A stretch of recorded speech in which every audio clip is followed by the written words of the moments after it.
రోహిన్ రెడ్డి గారు మాట్లాడేటువంటి ప్రయత్నం చేద్దాం.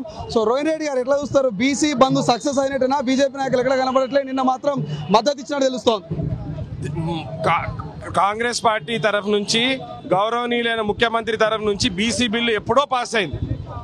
కాకపోతే దీన్ని అడ్డుకుంటుంది ఒట్టి బీజేపీ పార్టీ. ఎందుకనంటే మేము ఇవాళ బంద్లో కూడా వాళ్ళు సహకరిస్తలేరు.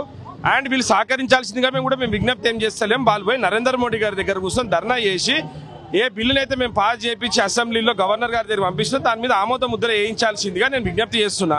వాళ్ళు మొదటి నుంచి దీన్ని అడ్డుకుంటున్నారు. రేవంత్ రెడ్డి గారు ఏదైతే ఈ బీసీ రిజర్వేషన్ బిల్ని ప్రవేశపెడితే రేవంత్ రెడ్డి గారికి మంచి పేరు వస్తుంది. జాతీయ స్థాయిలో కూడా రేవంత్ రెడ్డి గారిని ఆదర్శంగా తీసుకుంటారని అది వాళ్ళకి ఇష్టం లేదు. వాళ్ళ కడుపులో మంట, కళ్ళల్లో నిప్పులు పోసుకుంటున్నారు. కాబట్టి రేవంత్ రెడ్డి గారు ఏ చిత్తశుద్ధితో అయితే ఈ బీసీ రిజర్వేషన్ బిల్ తీసుకొచ్చిండ్రో దాన్ని కూడా నరేంద్ర మోడీ గారు ఒప్పుకొని దేశవ్యాప్తంగా కూడా ఈ బీసీ రిజర్వేషన్ బిల్ని ఆమోద ముద్ర వేయించాల్సిందిగా నేను విజ్ఞప్తి చేస్తున్నా.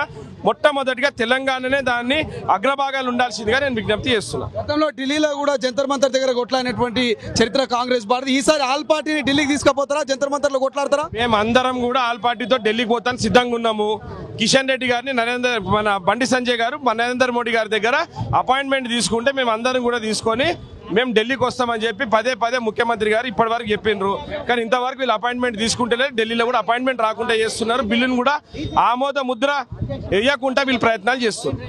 Thank you so much. ఇది మొత్తం మీద ఖచ్చితంగా అవసరమైతే ఢిల్లీకి బీసీ నేతలంతా తీసుకొని పోతాం, ఖచ్చితంగా అక్కడ జంతర్ మంతర్లో కూడా లడాయి చేస్తామంటూ మరి అధికార కాంగ్రెస్ పార్టీకి సంబంధించిన నాయకులు చెప్తున్నటువంటి పరిస్థితి. బట్ ఏదేమైనప్పటికీ మాత్రం బీసీ బంధు సకల జనులు అంతా కూడా సంపూర్ణ మద్దతు ఇస్తూ ఉన్నారు. బీజేపీ నిన్న మొన్నటిదాకా మద్దతు ఇచ్చి బీజేపీ ఎక్కడ కూడా బీసీ బంద్లో పాల్గొనట్లేదంటూ మరి అధికార కాంగ్రెస్ పార్టీ నేతలు, ఇతర బీసీ నేతలు అయితే కామెంట్ చేస్తున్నటువంటి పరిస్థితి. చూద్దాం రేపు ఇంకా ఎటువంటి కార్యక్రమాలతో ఈ బీసీ నాయకులంతా, అధికార కాంగ్రెస్ పార్టీ నాయకులంతా ముందుకు పోతారు, మరి ఎట్లా ఫైట్ చేస్తారనేది. కెమెరా పర్సన్ అజయ్తో శ్రీశైలం, తొలి వెలుగు, అంబర్పేట్, హైదరాబాద్.